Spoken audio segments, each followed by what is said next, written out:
Hey, what is up, everybody? Welcome back into the podcast. Yet another episode of Crushing Fantasy Football. I am Bryce Lockridge, your host of the show, guys. Today, I'm going to be giving you guys my late round wide receivers that you cannot pass up on because based on their current ADP, their value is through the roof. And I'm going to start with the first player on my list, and that is Donovan Peoples-Jones. Now, guys, this is a receiver who had a mini breakout season last year and almost emerged into fantasy relevance. We now have a massive quarterback upgrade. The difference in quarterback talent between Deshaun Watson and Baker Mayfield is astronomical. So, massive quarterback upgrade. And now, as long as Jarvis Landry doesn't re-sign, Donovan Peoples-Jones gets to be the clear-cut number 2 wide receiver on the team. So, considering the fact that he gets bumped up the depth chart and considering the fact that Deshaun Watson can actually get the ball downfield to Donovan Peoples-Jones where he thrives, we should see a massive target share increase. Last year, he handled a 16% target share for the team. Look for that to go up to closer to 21% this year. That's a massive target share increase. And as we know, when wide receivers start to get over that 20% mark as far as their overall target share for the team, that's when they really emerge into fantasy relevance. Combine this with the fact that he's going to be playing on a much improved Browns offense that is loaded with offensive weapons, thus providing him good touchdown upside as compared to his first 2 seasons. So I see a big-time breakout coming for Donovan Peoples-Jones, and the really crazy thing here is that he's going undrafted in 12-man leagues and even in 14-man leagues. So I don't understand why, but this dude needs to be snagged in the later rounds. When everybody's busy drafting a tight end and a kicker and all these stupid positions that don't make that big of a difference, grab Donovan Peoples-Jones. Next player on my list is going to be Christian Watson. Now, Christian Watson, guys, is a perfect fit in Green Bay, and I truly think that this was the best landing spot for Christian Watson. I mean, look, he fits perfectly into this offense. They were starving for a true wide receiver 1, and he's going to step in and be that guy immediately. I mean, look, he's 6'4". He runs a 4.35. He's got quickness. He could get open in any part of the field due to his route running abilities, and so he doesn't just thrive as a downfield wide receiver. He could literally eat from anywhere, and considering how quick and fast this guy is and his route running abilities, he is going to create great cushion for Aaron Rodgers, and he is going to be wide open all season long. This guy's very hard to cover, and we know that Aaron Rodgers only needs a very small window to get his wide receivers the ball. And look, Christian Watson is going to provide a big window. He's going to be open all season long, and he's going to eat in this offense. I love him to break out in his rookie season.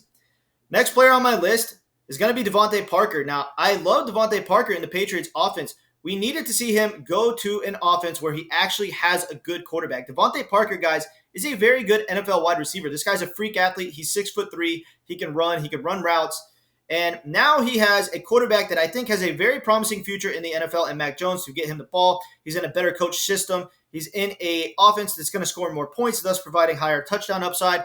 I love Devante Parker as a late-round wide receiver pick. Next player on my list here is going to be Kadarius Toney. Now, Kadarius Toney obviously needs to stay healthy to be fantasy relevant, but this is one of the best run-after-catch receivers in the league. He's one of the most lethal wide receivers in the entire NFL in the open field, and considering the fact that the Giants bolstered their offensive line, considering the fact that he's going to be the clear-cut wide receiver 1 on the team, considering the fact that there's a run threat in Saquon in the backfield, I love Kadarius Toney this year. As long as he can stay healthy and on the field, he has literal wide receiver 1 upside, and you can get him in like the 13th round of the draft, 12th round of the draft, 10, anywhere between the 10th and the 13th round of the draft. That's where Kadarius Toney's going. And you can get him at a great value at this spot in the draft. So I love him as a late round wide receiver pick.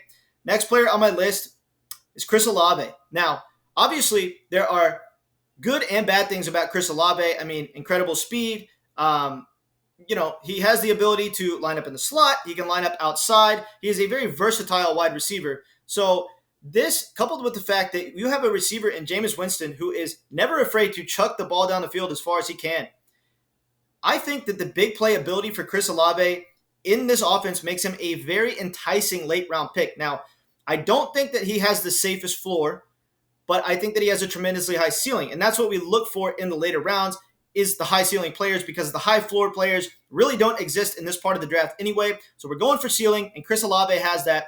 So I would draft him as a late-round wide receiver. Next player on my list right here is going to be Van Jefferson. Now, Guys, Van Jefferson is emerging as one of the best field stretching wide receivers in this league. And playing in a Rams offense that provides him plenty of targets, extremely high touchdown upside, awesome big playability, red zone targets. And, he has players around him that can take a lot of the defensive attention off him. So, considering the fact that teams are going to game plan to stop Cooper Kupp, and considering the fact that the Rams have an extremely creative play calling offense, I love Van Jefferson's upside this coming season. Keep in mind that he was the number 2 most targeted wide receiver on this team last year. They love throwing this guy the ball. He's going to have a healthy target share, and he is a candidate every week to bust out a huge play and win you a week with a 50-plus yard touchdown catch. So I love Van Jefferson as a late-round wide receiver pick this year. He's going undrafted in some 12-man leagues, which is baffling to me.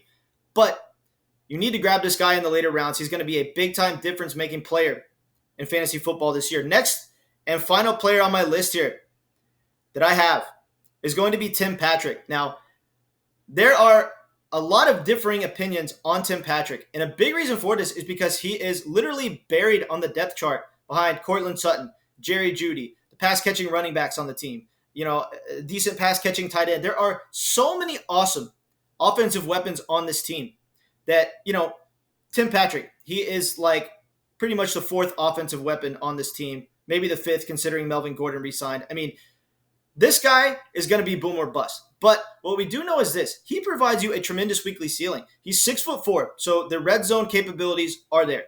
He now has a quarterback that's one of the best deep ball throwers of all time in Russell Wilson, so his big playability is there. And he is being drafted 100 spots later in the draft than Courtland Sutton and Jerry Jeudy. And we got to keep in mind that as much as I like Courtland Sutton this year, he's still technically a boom or bust wide receiver. The difference between him and Tim Patrick definitely exists, but it's not astronomical. The difference between Courtland Sutton and Tim Patrick's upside in this offense isn't huge. Okay, it's there, but it's not as big as a lot of people would like you to believe. And he's going 100 spots later in the draft. So he is a very good late round value. He's going to have certain weeks where he has 100-plus receiving yards. We didn't see that last year, but that was because of poor quarterback play. With his big play potential, with his alpha male size, and with Russell Wilson, one of the best deep ball throwers coming in to throw him the football, this is a player who now has awesome weekly upside and a tremendously high weekly ceiling. He's going to give you weeks where he has 100-plus receiving yards and possibly multiple touchdowns because there are a lot of touchdowns up for grabs in this offense. I love his overall upside, and he's a great late-round wide receiver pick. All right, guys, I appreciate you tuning into the video, and I will catch you later.